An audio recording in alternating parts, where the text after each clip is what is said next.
अध्याय 3 पौलव ऋषींचा शाप आणि गायीच्या पोटात 33 कोटी देव.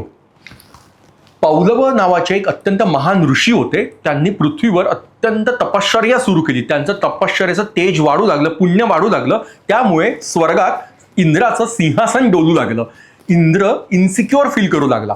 म्हणून इंद्राने आपल्या अप्सरा पाठवल्या की पौलव ऋषींचं तपोभंग करायला, तपभंग करायला.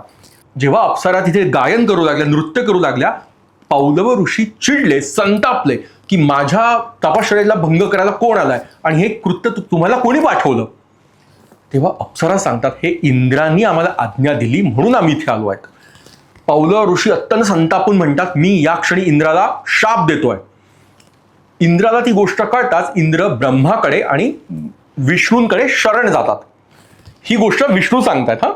आणि माझं वचनच आहे, जो मला शरण येतो त्याला मी अभय देतो. हा वृत्तांत कळल्यावर पौलव ऋषींनी निर्णय घेतला ब्रह्माला आणि मला म्हणजे विष्णूला शाप देण्याचा. म्हणून ब्रह्मा आणि विष्णू स्वतः घाबरून महादेवाला शरण गेलेत, देवादिदेव महादेवांना.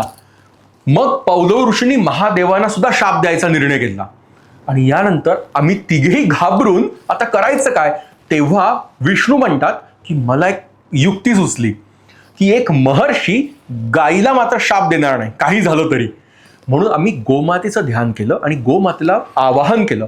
गोमाता आली आणि आम्ही सर्व देवदेवता 33 कोटी जितके असू आम्ही गायीच्या पोटात लपून बसलो.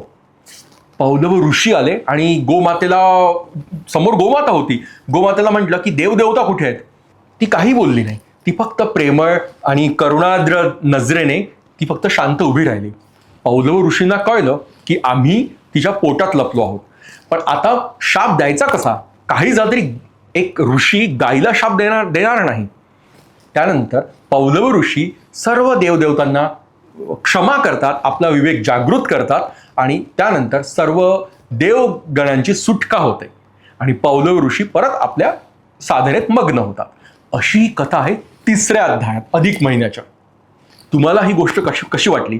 ही रील नक्की फॉरवर्ड करा. तुम्हाला आवडतं नाव कृष्ण असं नक्की कमेंटमध्ये सांगा. आणि पुढील रीलमध्ये 4थ्या अध्यायाची गोष्ट आहे ज्यात दीपदानाचं महत्व आहे. नक्कीच त्यासाठी आताच फॉलो करा. धन्यवाद.